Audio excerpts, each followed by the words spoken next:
Assalamualaikum warahmatullahi wabarakatuh.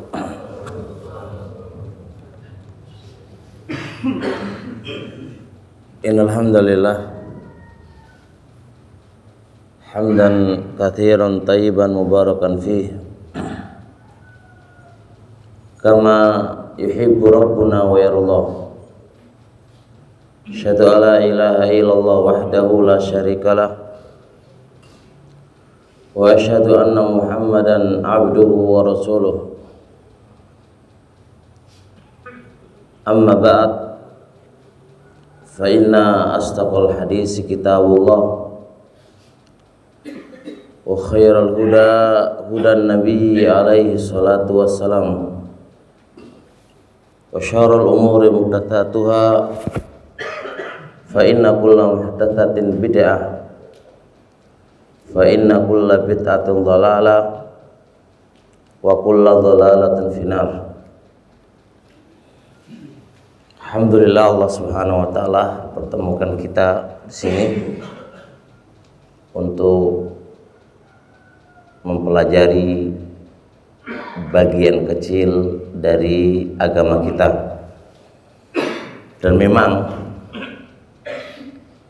kebutuhan kita terhadap ilmu din melebihi kebutuhan kita terhadap makan dan minum. Begitulah penjelasan Syekhul Islam Ibnu Taimiyah rahimahullah. Hajatuna ilal ilmi syar'i ahwaj min hajatina ila ta'ami wasyarab. Butuhnya kita kepada ilmu din, ilmu agama itu melebihi daripada butuhnya kita kepada makan dan minum. Masya Allah ya. Ingat-ingat ini. Syekhul Islam Ibnu Taimiyah rahimahullah berdalil dengan ayat. Siapa yang tahu ayatnya ini? Ada yang tahu nggak? Berdalil dengan ayat ihdinas siratal mustaqim. Ya Allah, tunjukkanlah kepadaku jalan yang lurus. Ya Allah, tunjukkanlah kepadaku ilmu. Ilmu yang bisa menunjukkan kita ke jalan yang lurus. Kita baca ini berapa kali dalam sehari? Berapa kali? 17 ya? 17 enggak? 17 kali kan? Ayo. Berarti kita dalam satu hari 17 kali kita memohon kepada Allah paling kecil. Kita makan berapa kali sehari? Paling benar 3 kali kalau memang makannya banyak ya. Bisa 2 kali, bisa sekali. Idzan butuhnya kita kepada ilmu din melebihi butuhnya kita kepada makan dan minum. Apalagi kepada pakaian, apalagi pada yang lainnya. Maka yang terpenting dari kehidupan kita adalah al-ilmu syar'i. Al-ilmu syar'i. Itu jelas poin penting yang harus diperhatikan. Poin yang kedua, ilmu syar'i ini ikhwan tidak semudah yang kita bayangkan. Dia membutuhkan jid wal ijtihad, kesungguhan yang luar biasa. Perkara dunia saja kita membutuhkannya dan kita untuk memperolehnya saja butuh semangat yang luar biasa dan kesungguhan yang luar biasa. Kalau tidak kita nggak akan mendapatkan dunia. Apalagi ilmu syar'i, yang mana ilmu dunia itu diberikan oleh Allah kepada semua orang. Idzan lebih mudah untuk diminta. Tapi ilmu syar'i tidak semua orang Allah berikan kepadanya. Khawasul mu'minin, orang-orang khusus dari orang-orang mukminlah yang Allah akan mudahkan dia untuk menerima ilmu ini. Makanya lebih semangat, membutuhkan jid wal ijtihad. Nah, di antara bentuk kesungguhan dalam belajar ilmu, ikhwanana, ya kan, di antara bentuk kesungguhan di dalam kita belajar ilmu adalah perhatikan hati-hati kita ini. Ini wadahnya ilmu. Wadahnya ilmu itu di hati. Nah, kalau wadah itu mau bocor, mana bisa menampung ilmu. Wajarlah kalau ilmu itu masuk dari telinga kanan keluar ke telinga kiri, karena wadahnya bocor. Maka wadah ini butuh dibersihkan. Sebelum kita menimba ilmu din, menimba ilmu agama, bersihkan dulu wadahnya. Dan wadahnya ilmu adalah hati. Wadahnya ilmu adalah hati. Kalau hati ini penuh dengan maksiat kepada Allah Subhanahu wa taala, penuh dengan sifat-sifat hasad, dengki, pendendam dan yang semisalnya, jangan harap ilmu itu akan memberikan manfaat kepada dirinya. Maka masuk keluar, masuk keluar, masuk keluar, masuk dan masuk keluar, masuk keluar, masuk keluar. Kenapa? Karena wadahnya nggak bisa menampung. Oleh karena itu, yaqulu Syekh Ibnu Utsaimin rahimahullahu taala ketika menjelaskan fadzakir fa inna dzikra tanfa'ul mu'minin, berikanlah peringatan, maka sesungguhnya peringatan itu memberikan manfaat kepada kaum mukminin. Qala rahimahullah, fa idza ra'aita qalbaka lam yatadzakkar bidzikri fattahim qalbaka. Apabila Anda melihat hati kamu diberi peringatan nggak masuk, diberi nasihat tidak masuk, maka tuduhlah hati kamu. Suruh nuduh hati kita, hati kita itu ada masalah. Li'anna dzikra yanfa'ul mu'minin. Karena yang namanya nasihat, peringatan itu adalah memberi manfaat kepada kaum mukminin. Kita ini ngaji setiap saat, setiap hari, setiap minggu, setiap bulan. Berapa banyak nasihat yang masuk dalam hati kita, tapi ternyata hati kita nggak bisa menampung nasihat tadi. Berapa banyak nasihat, tapi nasihat tidak membuahkan hasil dalam diri kita, tidak bisa membuahkan dalam kehidupan kita. Maka nggak usah kemana-mana, nggak usah nyalakan orang lain, salahkanlah diri kamu, koreksi hati kamu, perhatikan hati kamu.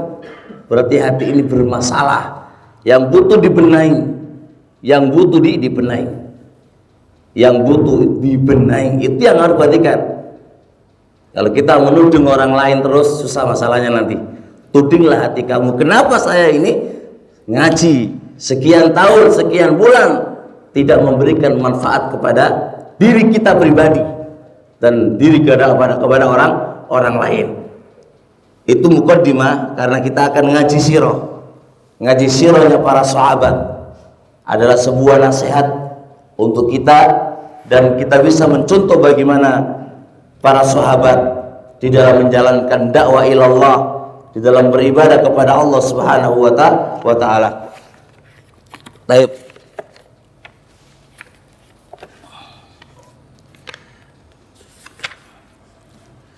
Yang saya akan ambil dalam kesempatan ini adalah sirahnya Abu Darda radhiyallahu taala anhu.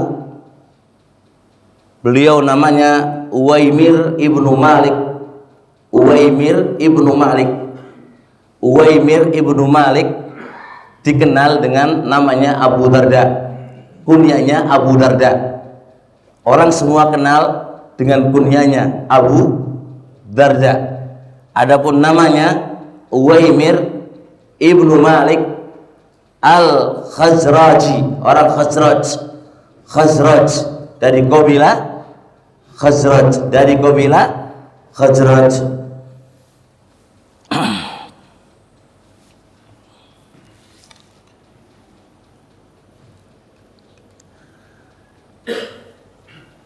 Abu Darda, kita akan sebutkan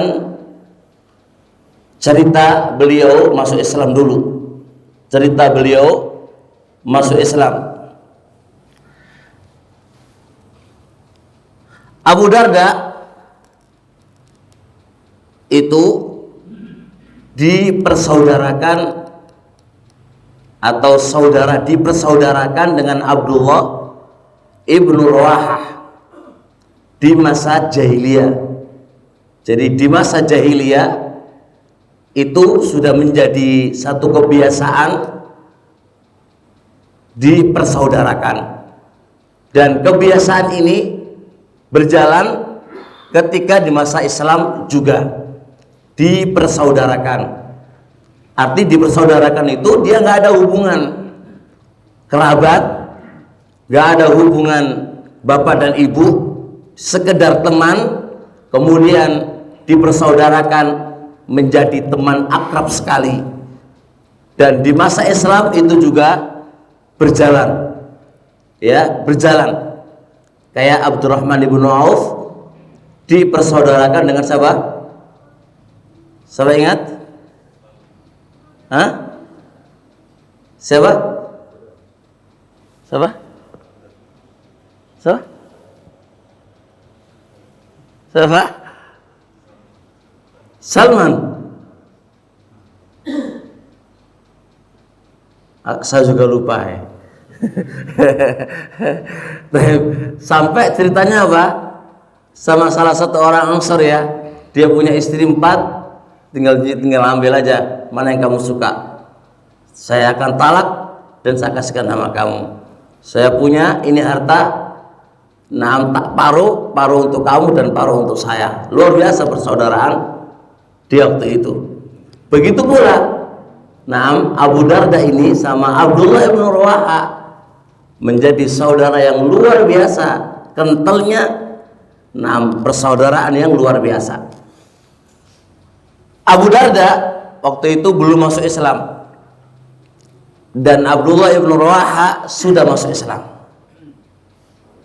Abdullah ibnu Rawahah terus mendawai dia untuk masuk Islam, tidak henti-hentinya, karena dia memahami la yu'minu ahadukum hatta yuhibba li akhi ma yuhibbu li nafsi. Tidak akan sempurna iman seseorang sehingga dia mencintai saudaranya seperti dia mencintai dirinya. Saya mencintai, aku masuk Islam, dan aku nggak suka kalau saudara saya tidak Islam. Maka dia nggak henti-hentinya menyadarkan Abu Darda untuk masuk Islam, tapi belum berhasil. Di suatu ketika Abu Darda menjadi kebiasaannya setiap pagi, bangun pagi, pertama kali yang dia datangi adalah patungnya. Karena waktu itu masih menyembah patung. Apa yang dia lakukan? Yang dia lakukan fahayyahu, dia memberikan penghormatan kepada patung itu. Kemudian patung itu dikasih minyak wangi. Tsumma alqa alaihi thawban jadida min fakhiril harir. Patung itu dikasih minyak wangi yang termahal, kemudian diganti baju, yang baju ini paling termahal dari sutra. Jadi patung kok ono baju ini juga ya, dikei baju, dan bajunya nggak murah, yang termahal dari kain sutra. Kemudian menjadi kebiasaan juga Abu Darda, falamma irtafa'ati syamsu, tatkala selesai ibadah kepada patungnya, Abu Darda kebiasaannya pergi ke pasarnya, pergi ke pasar, ke warungnya, ke tokonya. Ke tokonya. Itu kebiasaan dia. Setelah matahari terbit, setelah ibadah kepada patungnya, Abu Darda berangkatlah dia ke tokonya. berdagang di situ. Kemudian waktu itu Abu Darda sudah di toko. Fa fi dzalikal waqti, di waktu itu dan di hari itu, kana Abdullah ibnu Rawaha yamdi ila baiti sahibihi Abi Darda. Berangkatlah Abdullah ibnu Rawaha ke rumah saudaranya, ke rumah Abu Darda. Jadi Abu Darda berangkat ke tokonya, Abdullah ibnu Rawaha datang menjenguk ke rumahnya. Kemudian falamma balaghal baita ra'a babahu maftuha. Maka tatkala sampai di rumahnya Abu Darda, melihat rumahnya itu terbuka, wa absara Ummu Darda, dan dia juga melihat istrinya yang namanya Ummu Darda fi finaihi, waktu itu di ruangan luar, di halamannya. Faqala, maka berkata Abdullah bin Rawaha, assalamu alayka ya amatallah, keselamatan untukmu wahai hambanya Allah. Jadi Abdullah bin Rawaha menyampaikan keselamatan kepada Ummu Darda. Faqalat, maka Ummu Darda menjawab, waalaikumsalam ya akha Abi Darda, keselamatan kembali kepada engkau wahai saudaranya Abu Darda, yaitu Abdullah bin Rawaha. Maka berkata Abdullah bin Rawaha, bertanya, aina Abu Darda, kemana Abu Darda? Faqalat, istrinya menjawab, dzaba ila matjarihi, dia lagi berangkat ke tokonya. Wala yalbathu ayyauda, sebentar lagi kembali. Maka berkata Abu Darda, ata'dzanina, apakah engkau ngasih izin aku untuk masuk? Ata'dzanina, apakah engkau memberi izin aku untuk masuk? Faqalat, kata sang istri, ala rahbi wasi'ah, dengan lapang dada, monggo namal bu, gitu ya, silakan masuk. Maka wa aqsamat lahu tariqa, Ummu Darda pun memberikan keluasan untuk masuk, memberikan keluasan jalan untuk masuk. Wa madat ila hujratiha wa anshaghalat anhu, maka masuklah Abdullah ibnu Rawaha dan istrinya pun masuk ke kamarnya mengurusi kerjaan rumah tangganya. Perhatikan di sini apa yang dilakukan oleh Abdullah ibn Rawaha ketika masuk ke dalam rumahnya Abu Darda. Langsung dakhala Abdullah ibn Rawaha ilal hujra allati wada'a fi Abu Darda sanama. Abdullah ibn Rawaha langsung masuk ke kamar yang diletakkan patung Abu Darda di situ. Langsung menuju di situ. Lihat patung-patung, dilihatin itu ya. Setelah itu apa yang dia lakukan? Langsung dia mengambil kampak dan dipenggalin semuanya itu patung-patung itu. Fayuqati, dia potong-potong itu patung.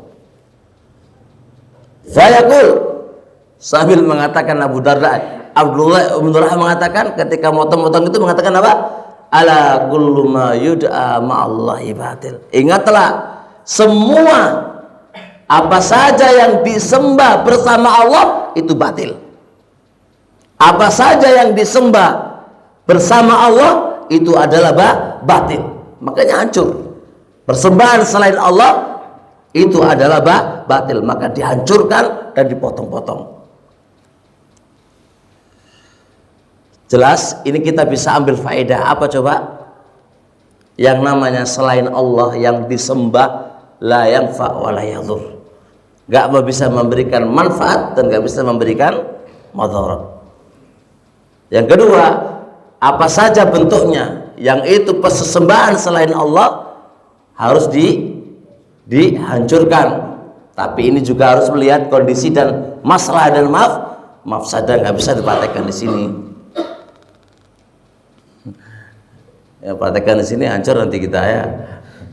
Lihat perbandingan masalah dan mafsadah, nggak boleh semangat ujuk-ujuk langsung, nggak bisa. Lah ketika sudah dihancurkan itu patung-patung, dakhalat Abu Darda ilal hujra, masuklah Ummu Darda, istrinya Abu Darda, masuk ke patung, langsung pingsan dia. Ketika melihat apa? Patung-patungnya sudah pecah semuanya, sudah berantakan semuanya, ya pingsan. Terus apa yang terjadi? Wajah alat ketika bangun, ketika siuman, wajah alat taltimu wajah, mulailah dia mukul wajahnya, pipinya dipukul-pukul. Tanda apa? Tanda dia merasa sedih, dipukulin pipinya. Wahya taqul ahlaktani ya ibn Rawaha, ahlaktani ya ibn Rawaha, wahai Abdullah ibn Rawaha, engkau telah menghancurkanku, engkau telah menghancurkanku. Baik. Kemudian tak lama kemudian kembalilah Abu Darda dari tokonya. Fara'a imra'atahu jalisatan inda babil hujrah. Dia melihat istrinya duduk di samping kamar yang ada patungnya tadi, dalam keadaan menangis, tanda takut kepada Abu Darda, jangan-jangan nanti dimarahin sama Abu Darda. Maka Abu Darda nanya, "Masya'nuk, ada apa kamu? Kenapa kamu menangis?" Qalat, kata sang istrinya, "Akhuka Abdullah ibn Rawaha, datang saudara kamu Abdullah ibn Rawaha. Setelah engkau pergi tadi, datanglah Abdullah ibn Rawaha, dan dia menghancurkan patung-patung kamu sebagaimana yang kamu telah lihat." Fanazara ila sanam.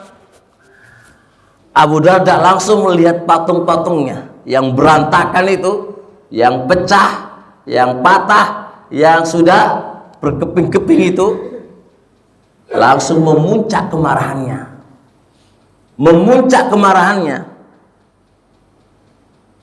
Lakinnahu ma labisa qalila. Setelah memuncak kemarahannya, kemudian lihat ini, tak lama kemudian dingin.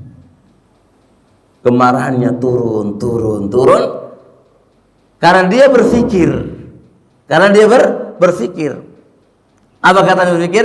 Lau kana fi hadza sanami khair.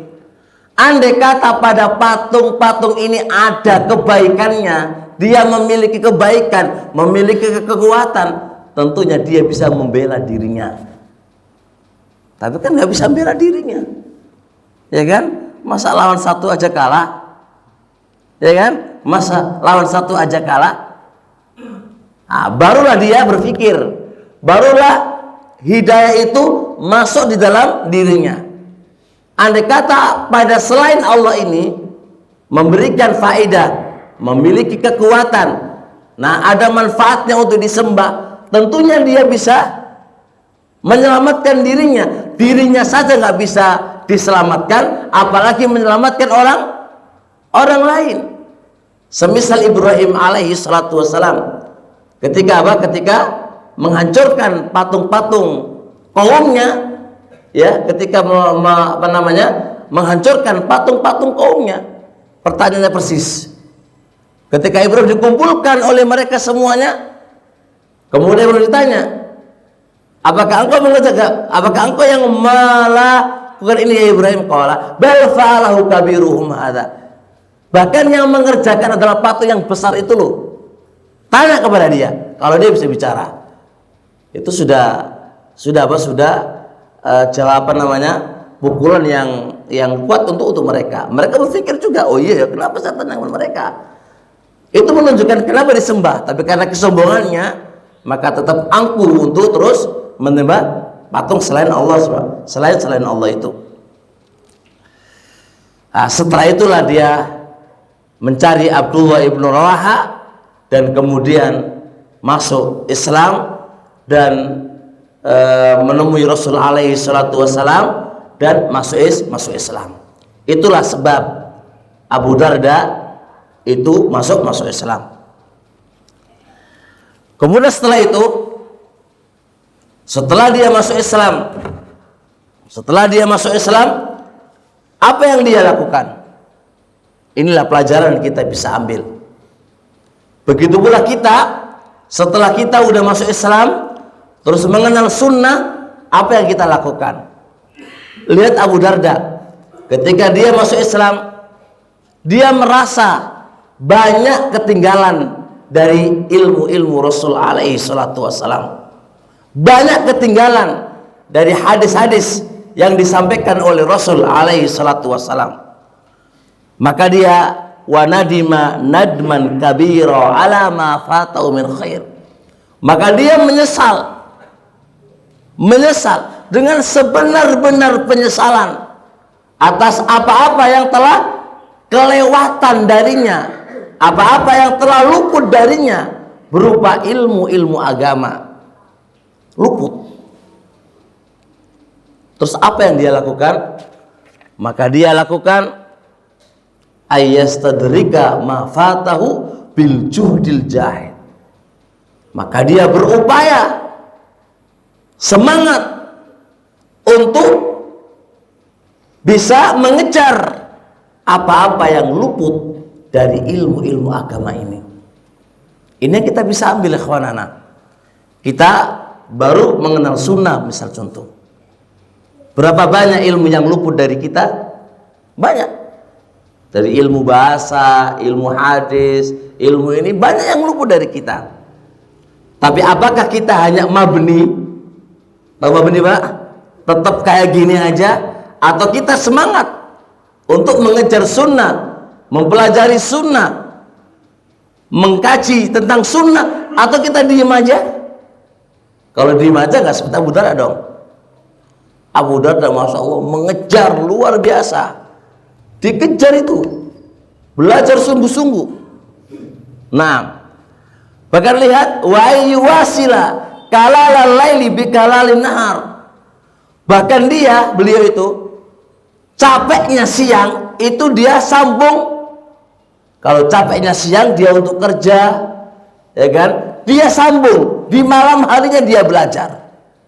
Di malam harinya dia belajar. Kita enggak, capeknya siang, malamnya tidur. Mana untuk belajar? Mana untuk belajar? Enggak ada. Ya, capeknya siang, sore ngapain? Nonton TV. Sholat maghrib, berisya, nonton TV. Sampai jam berapa? Tidur. Mana belajarnya, ikhwanana? Mana belajarnya? Belum lagi ada majelis obrolan. Kalau obrolannya bermanfaat, mendingan. Kalau obrolannya yang dibahas adalah fulan dan alan, membahayakan dia. Mana belajar? Mana belajar? Ini loh bedanya, ya kan? Ini ambil pelajaran lah kayak Abu Darda. Mana kita ya belajarnya? Ya, jadi nggak pernah tambah ya. Jadi ilmu itu andai kata dapat sedikit ini aja nggak fungsi. Orang tambah mana? Ngolok tambah mana? Gimana caranya kita jadi baik? Kita hanya gini aja dapat ilmu. Nah, seminggu sekali itu aja nggak fungsi. Karena hatinya, tempatnya, wadahnya kotor. Terus kita ini jadi apa? Nggak ada manfaatnya untuk dirinya dan nggak ada manfaatnya untuk orang lain. Ayo dirubah.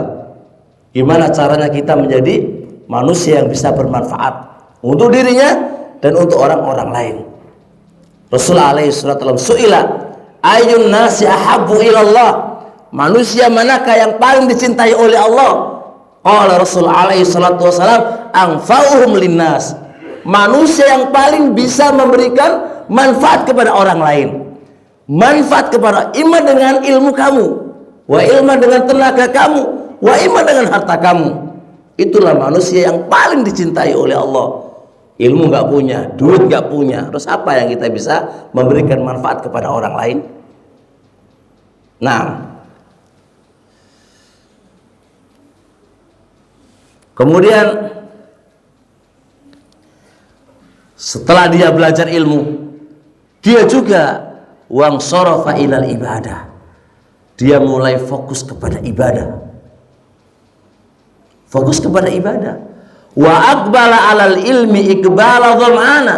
Dan dia fokus juga untuk mencari ilmu sebagaimana posisi dia lagi haus. Nah, kalau kita mencari ilmunya kenyang ya nggak semangat dong. Posisikan dia kalau kita belajar ilmu itu kayak orang haus gitu loh, kayak orang lapar, ya kan? Gimana coba kalau orang haus itu? Gimana kalau orang itu lapar? Dan gimana kalau orang itu udah kenyang, mau makan lagi, males? Posisikan kita dalam mencari ilmu ini, posisikan kita semisal orang itu haus dan orang itu lapar.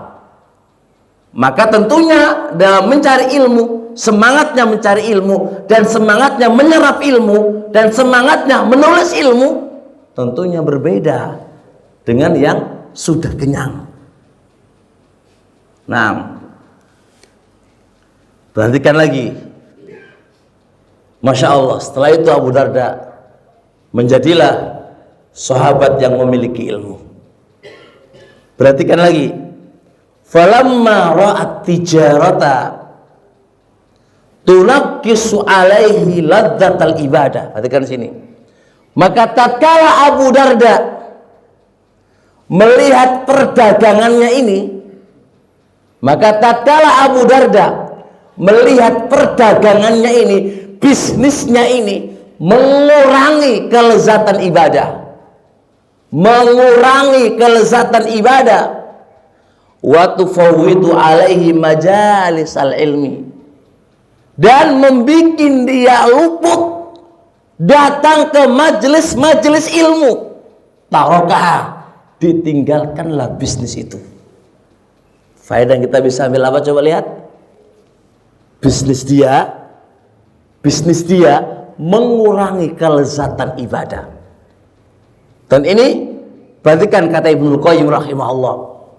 Dunia ini kalau kita tidak bisa, dunia ini kalau kita tidak bisa mengaturnya dengan baik, benar-benar akan melenyapkan ibadah kita. Ibnu Qayyim menjelaskan dunia ini kalau udah masuk ke hati, pasti itu mengurangi kelezatan ibadah kita kepada Allah. Tapi kalau dunia ini hanya di tangan, nggak masuk di hati, hanya di tangan, dia akan selamat. Dunia apa aja, kalau dia hanya di tangan, nggak masuk di dalam hatinya, maka aman kelezatan dalam beribadah. Tapi kalau dunia ini udah masuk ke dalam hatinya, jangan harap kita akan merasakan lezatnya ibadah. Yang kita akan rasakan kebalikannya, lezatnya dunia, bukan lezatnya ibadah.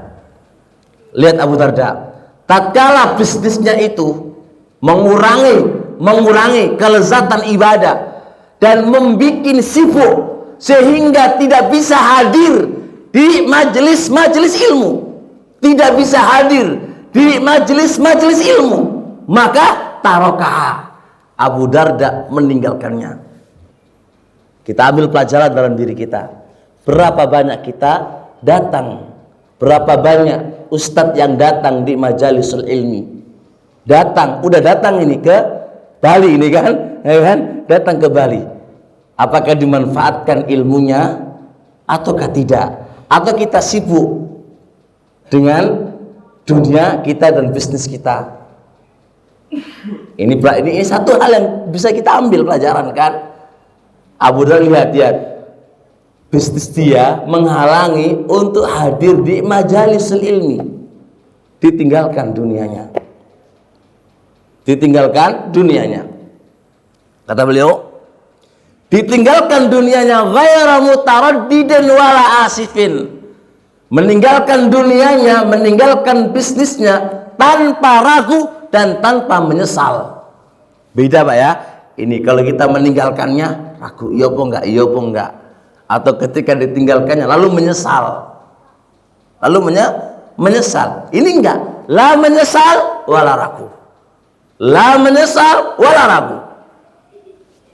Nah, kemudian beliau ditanya,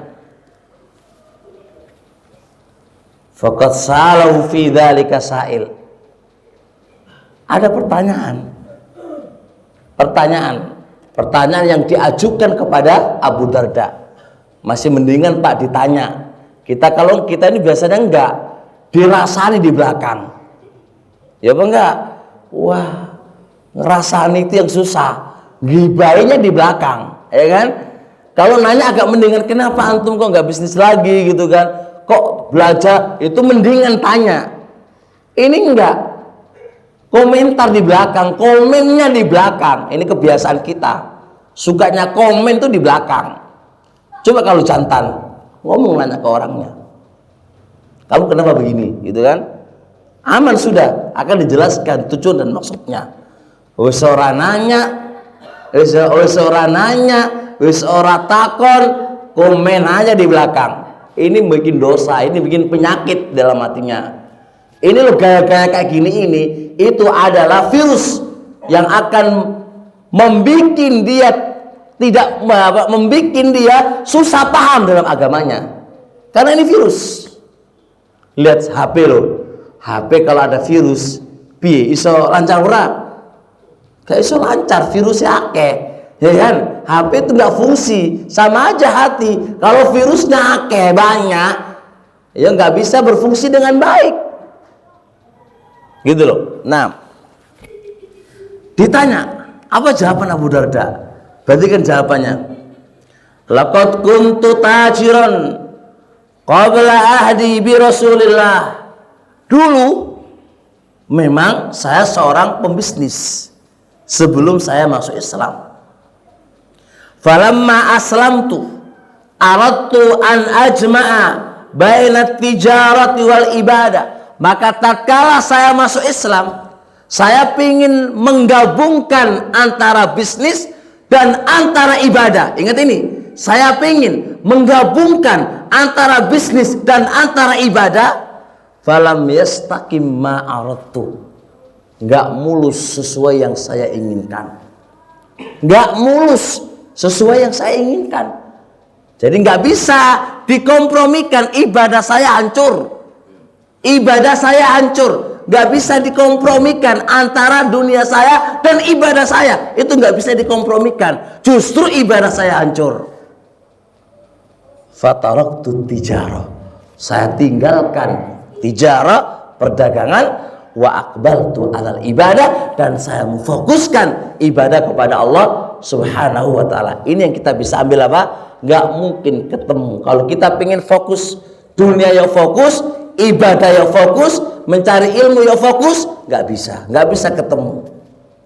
Nggak mungkin bisa. Ma ja'alallahu min rajulaini fi jawfi. Ma ja'alallahu min qalbaini fi jawfi. Allah nggak akan menjadikan dua hati di dalam satu orang. Dua hati, satu ke dunia, satu ke ilmu, ke ibadah. Dikumpulkan dua pikiran ini di dalam seseorang, itu nggak mungkin. Pasti ada yang kalah. Pasti ada yang kalah. Jadi kalau kita fokus ke bisnis, yo iya, fokus ke ibadah dan thalabul ilmi, yo iya, nggak bisa. Pasti ada yang terkalahkan. Pasti ada yang terkalahkan. Tinggal dia memilih yang mana. Itu aja. Maka Abu Darda lihat, saya mengumpulkan antara bisnis saya dan ibadah saya, ternyata tidak sesuai apa yang saya inginkan. Maka fataraktu tijarah, aku tinggalkan bisnis saya, wa aqbaltu 'alal ibadah, dan saya fokus kepada ibadah. Ini pelajaran yang kita bisa ambil. Nah,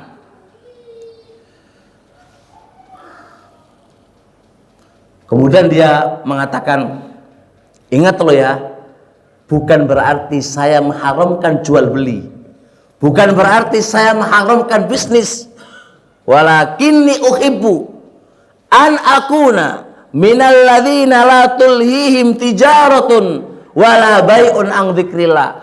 Bukan berarti saya mengharamkan bisnis, tetapi saya ingin masuk dalam kategori firman Allah Subhanahu wa taala, rijalun, seorang laki-laki, la tulhihim, tidak melalaikan kepada mereka, tijarah, bisnis mereka, an dzikrillah, dari mengingat Allah Subhanahu wa taala. Jadi dia ingin menjadi orang-orang yang tidak melalaikan mereka, tidak melalaikannya dari perdagangannya, dari berzikir kepada Allah Subhanahu wa taala. Nah, jelas ini insyaallah. Baik, kita lanjutkan poin selanjutnya. Kita lihat zuhudnya Abu Darda radhiyallahu taala anhu.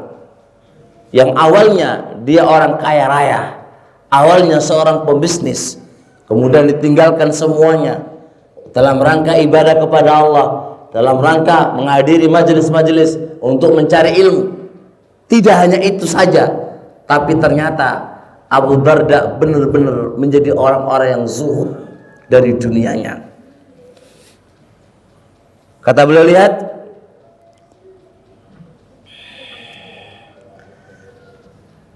wa a'rada an zinataha wa zukhrafatiha waqtafa minha. Lihat ini, Abu Darda ini hanya mencukupkan dari dunianya,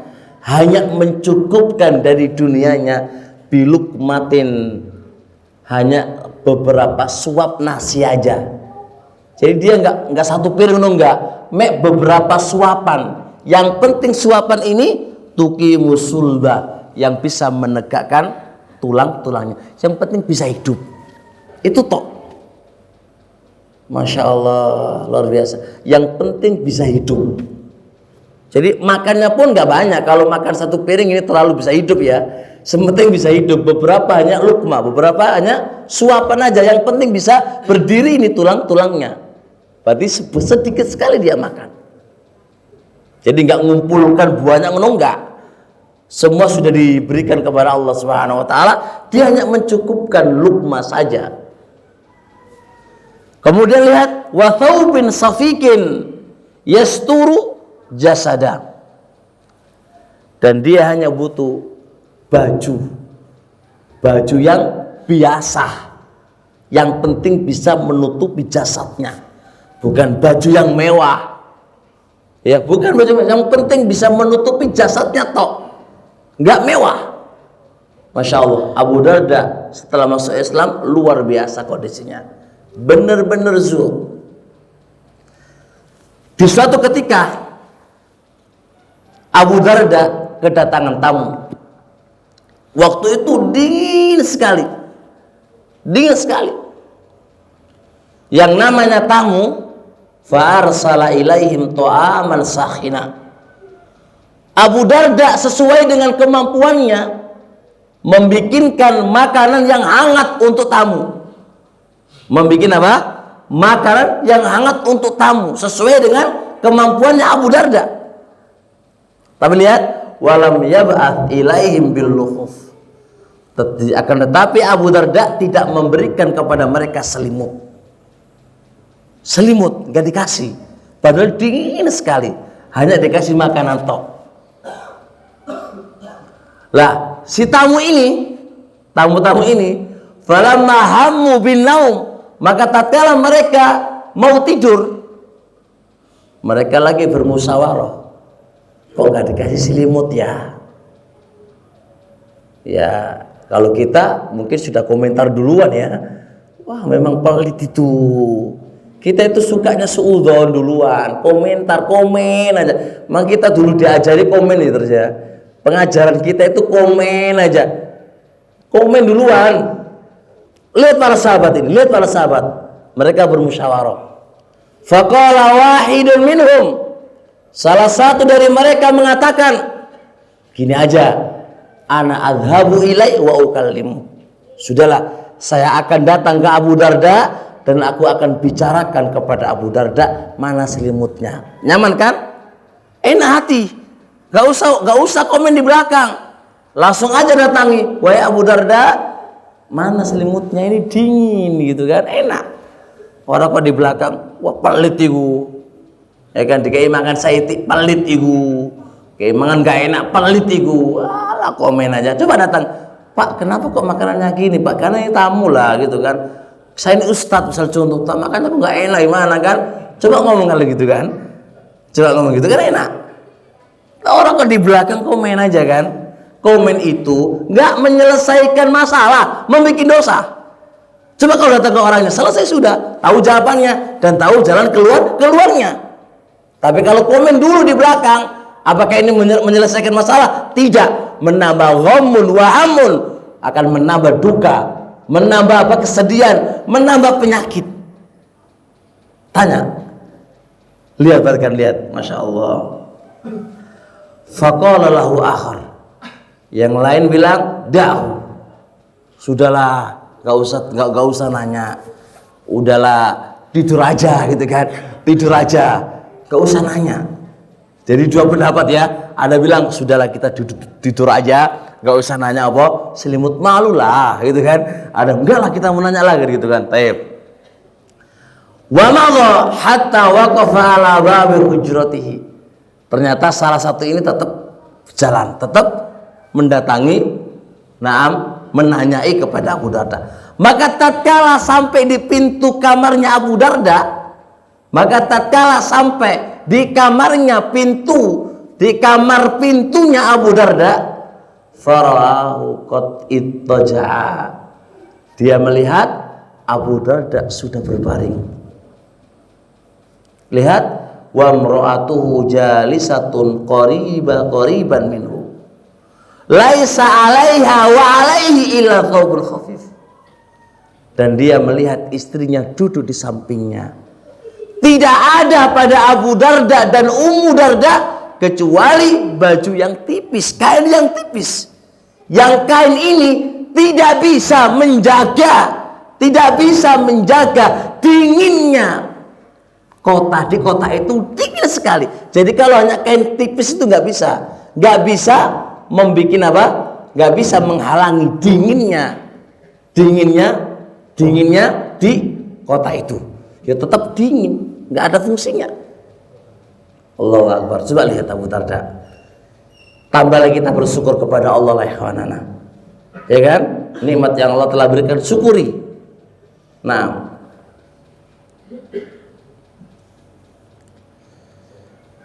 kemudian ditanya, faqala rajul li Abi Darda.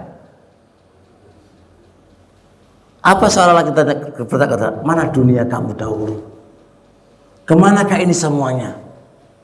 Mana perhiasan kamu? Mana perdagangan kamu? Mana dunia kamu? Faqala Abu Darda, uang-uang kami sudah kami infakkan di jalan Allah. Uang-uang kami sudah kami infakkan. Apa alasan mereka? Lihat, litukhaffif athqalana, untuk meringankan beban kami pertanyaan besok di hari kiamat. Perhatikan di sini, kami infakkan ini di jalan Allah Subhanahu wa taala untuk meringankan pertanyaan-pertanyaan besok pada hari kiamat. Ini menunjukkan betapa banyak uang yang semakin kita kumpulkan, semakin banyak pertanyaan.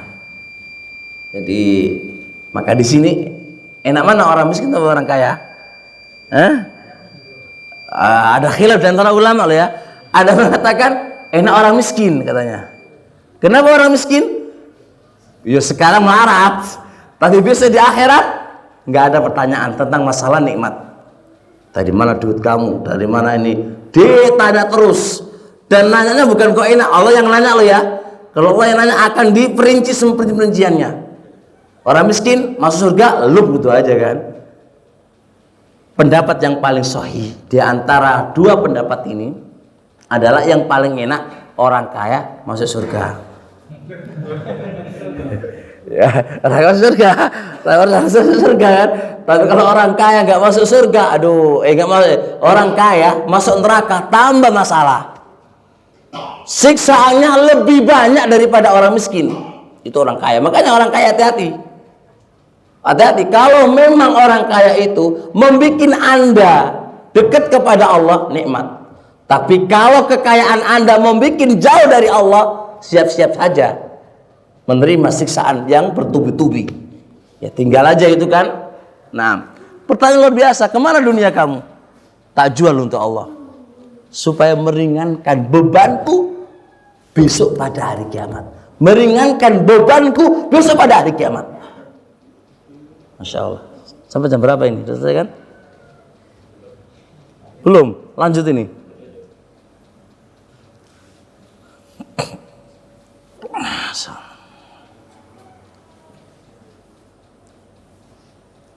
Masya Allah. Kemudian lanjut ini sedikit ya. Hah? Udah belum? Masuk setengah 10.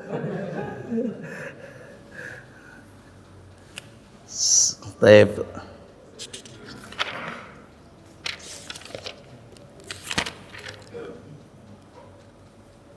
Saya nggak apa-apa, nanti khawatir dengan ini bosan gitu loh. Nah, bosan ya sama aja saya cerita bohongan nanti malahan. Tapi waktunya kayaknya nggak pas ini dah. Subuh, waktunya kerja, waktunya apa ya, insya Allah. Mudah-mudahan di waktu yang lain kita bisa lanjutkan insya Allah Ta'ala. Taib, sampai di sini dulu. Subhanakallahumma hamdik, asyhadu an la ilaha illa anta, astaghfiruka wa atubu ilaik. Assalamualaikum warahmatullahi wabarakatuh.